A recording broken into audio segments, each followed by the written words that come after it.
Hello, everyone. Welcome back to the AAS YouTube channel. And this is part of the good stuff. This is part of the great stuff. This is the AAS Journal Author Series. And I am super happy to have AAS Journal author Zhenguang Huang with us today. Hello, Zhenguang. Hello, how are you? I am doing very well on this May 3rd of 2024 as we record this.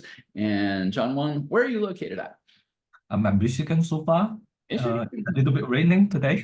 But Oh, okay. So spring yeah, the spring is here. Yeah. It's like for Michigan, we typically only have two seasons, winter and pre-winter. Now it's winter time. Well, I'm kind of in the complete opposite. So I'm in Phoenix, and we basically have, two seasons, hot and slightly less hot.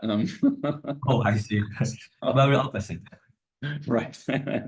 Separated by only, a few thousand kilometers. It's okay. Very cool. And John, what do you like to do for research? Yes, right now I'm doing a lot of the research about simulating the solar wind and also the solar cycle variation of the solar corona. So, Cool. Very nice. And that is going to bring us to this very awesome APJ letter. It is open access. It's the open access era, people. Go grab a copy for free. Adjusting the potential field source surface height based on magnetohydrodynamic simulations. And Zhenguang, take us away. yeah, so this is a paper that we recently published with the co-author Scavo, Jia, Nishita, Bart, and Chip. Most of them are actually also in Michigan. Jia is at UC Berkeley. So this is a paper for our attempt to understanding the global evolution of the magnetic field of the solar corona, Okay. the solar cycle. So for the magnetic field, for extrapolating the magnetic field, there were many different methods. For example, using the very simple PFSS model, the potential field source surface model, which assumes that when we extract the magnetic field, we assume that there is no current in the solar corona. So in that case, the magnetic field equation can be reduced to Laplace equation. So it's a very simple equation as long as we provide the boundary conditions for the inner boundary and also the outer boundary, and then we can solve this problem. So there are very few adjusted parameters. So this is a very powerful tool to understand the magnetic field of the solar corona. It's also very common in extrapolating the magnetic field in the solar physics community. Cool. And also very few adjusted parameters for this model. For example, the height and also the shape of the source surface, which is the outer boundary. Yes. Yeah, so this is the simplest model. And beyond that, there will be more complicated models. Like in the introduction part, we talk about the nonlinear force-free model, and also the force-free model and a full MHD solution. Right. Certainly, in the community, we believe that the MHD model is closer to the reality. However, the MHD model, the magnetohydrodynamic model, it's very expensive to run. Yes, they are. So in the community, still the PFSS model is still widely used because it's very cheap. Everybody can run it and has very few adjusted parameters. Right. But even though there were very few adjusted parameters, we still don't know how to adjust those parameters for each of the solar rotation in different phases of the solar cycle. The commonly used location of the source surface is at 2.5 solar radii. All right. This source surface is actually suggested back into 1969 when the authors when they compare the white light images, the magnetic field structures with the white light images, and they conclude that the 2.5 solar radii source surface best represent the overall structures. So later there was some study which it's on the right side of the introduction, which even though some study already suggested that the 2.5 default source surface is not a very good representation for some of the solar rotation. For example, people have studied showing that the source surface has to be adjusted between 1.5 and 1.9 solar radii. And sometimes this has to be adjusted a little bit above 2.5 solar radii. However, how to adjust this surface height is still not very clear. Okay. This study, what we are trying to do is, if we can get some hint from the MHD simulations and see if MHD simulation can provide some of the idea how we can adjust this source surface height for the PFSS model. Cool. I'm with you. Yeah, maybe we can go to the next page. Yeah, sure. Sorry. Yes, and we can keep going down. Yeah. Yeah, there's our. Yeah, so we can go directly to the methodology part. So for the PFSS model that we use, it's also the PFSS model that we developed at the University of Michigan, which is published in 2011. So in this, there is as what I mentioned just like a few minutes ago, there were very few parameters. Like the only parameter for this model is the source surface height. We do not take care of the irregular shape of the source surface height. So in this study, what we really do is quite simple. We compare the PFSS solution and the MHD solution and see how the PFS solution can best compare with the MHD solution. Cool. Yeah, so if you go to the next slide. Okay. If you take a look at figure 1. Figure 1. Yeah, so for figure 1 on the left, it's when we show the open field area, like the black line is from our MHD simulation and the red line is from the PFSS solution.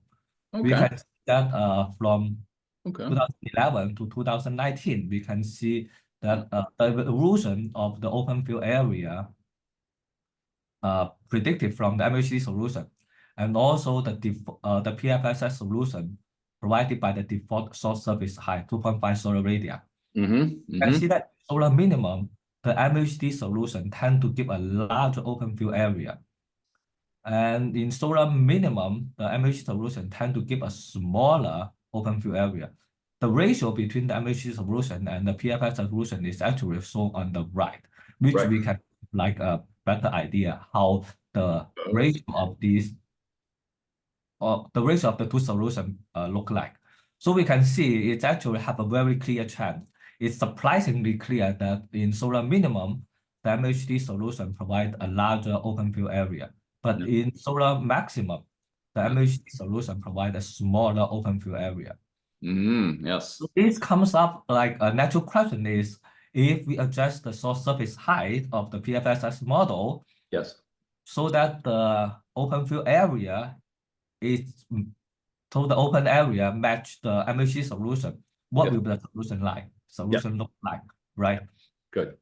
So for that, we adjust the height of the source surface, and then the result can be found in figure 2. I'm with you. Yeah. In figure 2. So in this figure, we only look at two current rotation, which is the current rotation 2106. Also the current rotation 2137. I think that one 2106 is in solar minimum and 2137 is at solar maximum. So for this figure, the only thing that we change is the height of the source surface. So the height of the source surface is adjusted between 1.5 solar radii to 3.5 solar radii. So we can clearly see that if we reduce the source surface height from 2.5 to 1.5 solar radii, the open field area monotonically increase. Yes. And if we increase the height beyond 2.5 solar radii, which is the default height of the source surface, it's also monotonically decrease. And the trend is also the same for current rotation 2137. Yes. So in this case, we can see that if we want to adjust the source surface height so that the PFSS solution provides the similar open field area as the MHD solution. Yes. The MHD solution in this figure, the area is shown with the red horizontal dashed line. Okay. So we can see that the closest adjusted source surface height is highlighted with the red spot. Red dots, yes. So we can see that for 2106, This one is actually very close to, I think that value is 1.6 solar radii. Okay. But for solar current rotation 2137, this value is slightly above 2.5 solar radii. I think that one is 2.7 solar radii. Okay. Yes. So again, this is solar, the left one is for the solar minimum and the right one is for the solar maximum. Sorry. Yes. So if we repeat this study for each of the rotation that we have, Okay. Which will in 2011 to 2019, Okay. that will maybe we'll go to the next figure. Yeah, I think, and all those were listed in table 1, right? Yes, I think that is actually listed in table 1. Yeah. Right. Okay. Yeah. So that is what we have Good. seen. I'm with you. That's what we have obtained. Right. So the first, yeah. Go down. It's Table 1. Yeah.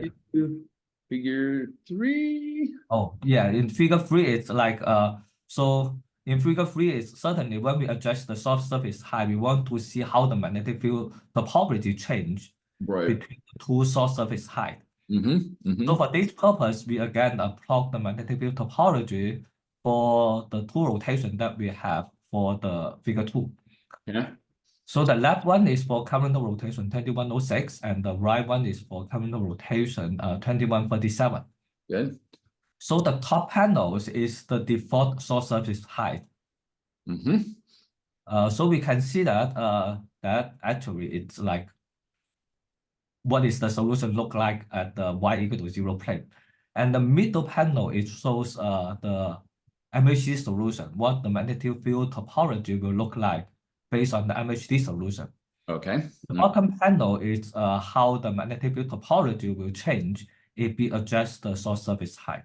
Yes. Okay. So in the middle panel, we can see that the green circle highlights the region of the 2.5 solar radii, so which is the default source surface height. And the purple circle is the adjusted source surface height for each for the corresponding rotation. Yes. So if we compare like the top panels and the middle panels, we zoom the top and middle, not the bottom. Oops, sorry. Yeah. So if we compare the top panels and the middle panels, what we are comparing right now is the PFS solution and the MHD solution within the green circle. So we can see that for the default source surface height, the magnetic field topology is very different from the MHD solution, especially like in the upper left corner for the streamer belt and also the right corner. Yeah. Upper left. Yeah, and also the right corner a little bit lower than the ecliptic plane. So we can see that, yeah.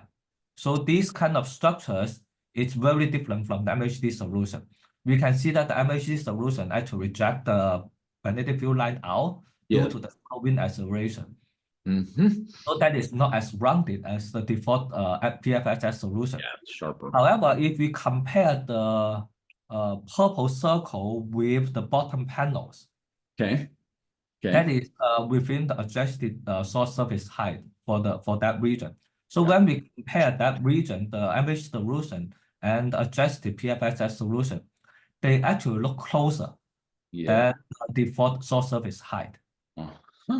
So which seems that like right now, if we adjust the source surface height, if we only limit our comparison within the PFSS domain, not outside, not the whole MHD domain, only within the PFSS domain. Yes. That's the PFSS solution. The topology is closer to the MHD solution. Cool. So the same case is similar case can be found for the solar maximum on the right panel, the 2137. However, due to the solar maximum case, the adjusted source surface height is very close to the default source surface height. So the difference is actually not as dramatic as the left panel. Okay. So that is basically what we can see, like if we adjust that for the magnetic field topology. And another thing that we want to look at is the open field area, which is shown in figure 4. Okay, figure 4. And onwards, blue areas. Yes. For figure 4, again, this basically shows the open and closed boundary. the open and closed boundary are very important in solar wind study because we believe that most of the solar wind comes from the open field regions. Yes. Low wind may come from the open and closed interaction region, open and closed boundary. Okay. So yeah. I think the correct open and closed boundary is very important. So we can see that the middle panel, it's our MHD solution, the open and closed boundary from the MHD solution. Yeah. And the top panels is from the default source surface height. Yes, I'm with you. Solution from the default source surface height. And the bottom panel is the adjusted source surface height. Cool. We can clearly see that, I mean, at least for the left, excuse me. Yeah, all good. For the left panel, for the current rotation 2106, for the solar minimum case, when we adjust the source surface height, the open closed boundary from the adjusted source surface, from the adjusted PFSS model, it's closer to the MHD solution. Yes, definitely. Yeah. If we compare a lot of the structures, yeah. Yeah. So this give us some confidence about this idea, how we adjust the source surface height based on the MHD solutions. So we can use the open field area as an proxy and adjust the height of the source surface. Yes. So we repeat the same study for each of the current rotation, and then finally we will have the result on table 1, which is like which table 1 is very top. Yeah. Let's go back up there. Let's see what we got. Yes. Okay. Yeah. So that is the result for all the terminal rotation. All right. So, yeah. So this panel that Frank is highlighting is the new adjusted source surface height suggested based on the MHD solution. Cool. Okay. So we can see that like for current for solar minimum in 2011, the source surface height is very small, much lower than 2.5 solar radii. However, approach to the solar maximum around 2013 and 2014, the adjusted source surface height is slightly a little bit above 2.5 solar radii. Yes. Again, when we go back to the solar minimum in around 2019, its value also drops back to a very small value, 1.7 radii. Okay. Okay. And for this, in solar physics and sun and helios physics, another very important topic is about the open flux. So the open flux is actually how much of the magnetic field flux integrated at the open field area. Yes. Okay. So in the sun and helios physics community, there is a very well-known missing open flux problem. So the observed open flux at 1 AU it's very far away from the model prediction. Right. Okay. Okay. So in this case, after we adjust the source surface height, we certainly also want to see what will be the open flux look like. Yes. I'm with you. Yeah, so that is also in like in table 1. It's also in table 1. Yeah. Sorry. Yeah, it's okay. Yeah, that is also in table 1. So in table 1, the right 4 columns basically. Gotcha. Yeah, basically shows the open flux from the MHD solution, which is awesome. Yes. And also the default PFSS model and the adjusted source surface model. Yes. And also from the observations. So we can see that the observations always give a larger open flux. Yes, they do. Yes. It's always larger than any of the model results. However, if we adjust the source surface height for the PFSS model, so we can see that at least for the solar minimum, it helped with the open flux problem. So we can see that for example, like the current rotation 2106 between in 2011, so the default source surface height give the open flux as 4.83. However, the new source surface model with the adjusted height gives 9.67, which is much closer to the observations. Yes. Yes. This is also the case for like for solar minimum and also the rising phase and also the declining phase. Right. But it cannot solve the problem for the solar maximum. If you look at the solar maximum in 2013 and 2014, rotation, because we increase the source surface height a little bit. So the open flux, it's actually reduced for the adjusted PFSS model. It's a little worse. Yes, it's a little worse than the default PFSS model. However, for other cases, for the solar minimum, the rising case and declining phase, the adjusted source surface height help solving the missing open flux problem. Right. It gets part of it. It gets part of it. Yeah, exactly. So for this study, one of the things that we really need is because we try to adjust the source surface height based on the MHD solution. However, MHD solution, like the awesome simulation, it's actually pretty expensive. So it's very difficult for the users of the PFSS model, if they don't want to run the MHD, run the full MHD solution to adjust the height, what kind of value that they can have. Exactly. What do I pick? One of the very important part, because for example, the awesome model, one runs, it's about 2,000 to 3,000 CPU hours, which is much more expensive than a PFSS model. Oh, yeah. So getting an empirical formula to guide how we can adjust the source surface height is certainly very important, and it's also very critical for the community. So that's what we come up with for the figure 5. Figure 5. Yes. Our fits, and there we go. Yay. Yes. That's awesome. Okay. So we can, in this figure, what we try to see is if we can correlate the adjusted source surface height with the magnetic field strength. Yes. So for example, in the explanation of why the source surface height in the solar minimum need to be adjusted is due to the solar wind acceleration. And in solar maximum, because there were a lot of the very large coronal loop from the active region. So the source surface height need to be increased a little bit to 2.7 solar radii rather than the 2.5 solar radii. So this gives us an idea, maybe the magnetic field strength in the closed field regions will play a role. Okay. So in this figure, what we showed is the average unsigned magnetic field BR component in the closed field regions for the PFSS model. Right. And also the y-axis shows the adjusted source surface height. We can see that if we plot these two quantities together, there is a very nice linear correlation between these two. Yes. And the Spearman correlation coefficient is 0.84, which is shown on the upper left. Yes. Yeah. Okay. And if we do a linear regression between all these 9 points, there were not many points because MHD simulations are pretty expensive. Yes. But if we do a linear regression for these 9 points, that's what we have for equation 1. Equation 1, which is up here. Up here. Yes. No, it's a little bit down. Yeah. Go on a little fast. I thought it was farther up. I was Well, wrong. Yeah, maybe. There we go. There we go. Yeah, so in this equation, we can try to, this is what we provide for the community, like the empirical formula.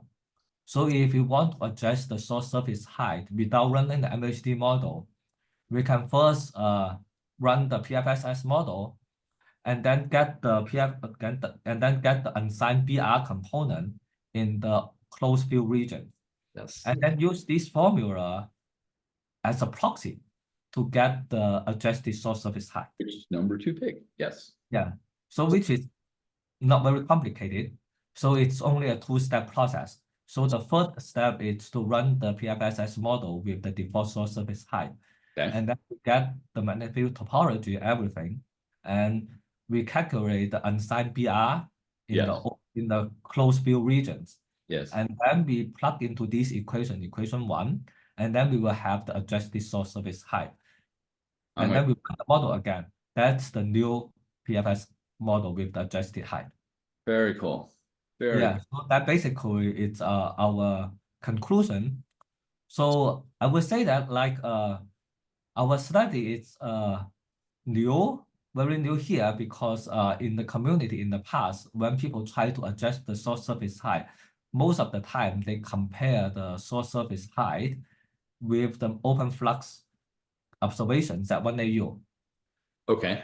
The limitation of that study Well, as what I mentioned, like the open flux, the missing open flux is one of the big problem in the sun and Helios physics community. Right. So by adjusting the source surface height, we can also get a closer value Mm. to the open flux, to the observed open flux, as what we have for the table 1. Yes.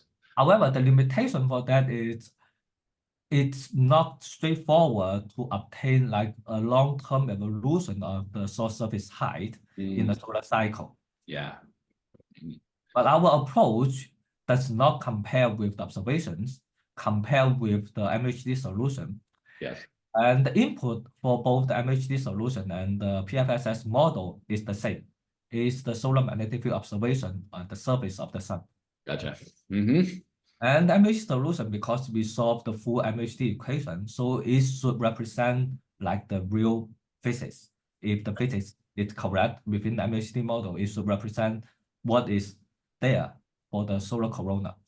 Very And cool. the PFSS model is a first order approximation to that solution, to the MHD solution, because we assume that there is current free.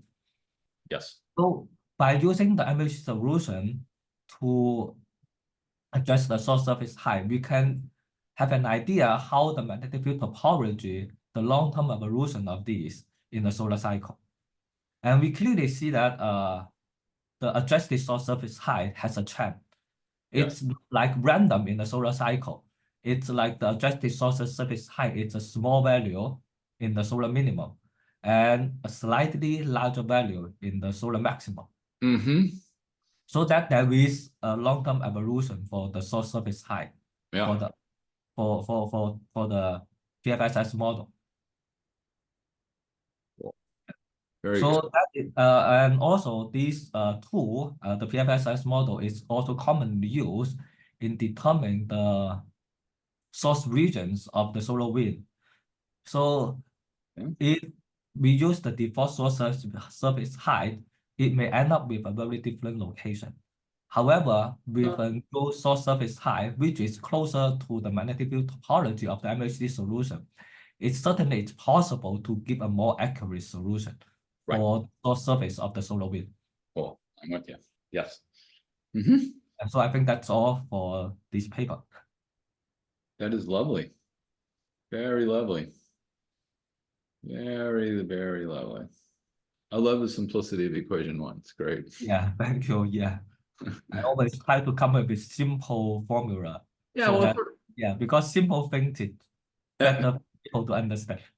Well, it's also, it's sort of a dimensionality reduction, right? You're sort of doing Exactly. reduction and okay, what is the effect of this on Yes, that? and it also this formula capture the primary driver. It's like not other drivers are important for this. It's only the magnetic field in the closed field region is important. Yeah, good. As a scientist, I always try to grab the most important part of the domain. Well, you did a great job. Sean Wayne, thank you so much for walking us through your APJ letter. Very nice. And you kind of hinted at it a little bit, and so let me follow up a little bit there. Where do you think we go from here, given the published letter? Is there more solar cycles one can apply this to? There will be differences in different MHD calculations. So maybe there are other models or more of the same models or something along those lines. So yeah, just where do you think we go from here? Yeah, certainly. There were a lot of things that we can do. For example, like this study, like having more rotation is certainly preferred because for this study, we only have 9 points because MHD solution is actually pretty expensive. And MHD models like the awesome model that we use at the University of Michigan has adjusted parameters. So in order to obtain the best results, we actually need to adjust the parameters. Right. Okay. And for this study, we basically use one of the study that we published in 2023, where we get the optimal solar wind solution for each of the rotation. Cool. So for that study, it's about 800,000 CPU hours. Okay. Which is very expensive. That's why we only have 9 rotations so far. So a natural step is to have more rotations to expand the number of points. Like right now, it's only 9 points. To have like 2 points per year, which that would be good. Study, or like double. Like right now, the new solar cycle is here, so we can extend towards the new solar cycle because the previous study ended in 2019, I think. Yeah, so we can extend it to 2024. Right. Yeah. Turn the clock. Yeah, exactly. So having more points, it will be helpful to see the uncertainty of this empirical formula. Yeah. Or any Because sub-trends. the number of points is very important in statistics. Yes, yes. And there may be trends within that could Yeah, be, exactly. right? Yeah, exactly. And also another thing is that what you just mentioned is different MHD model.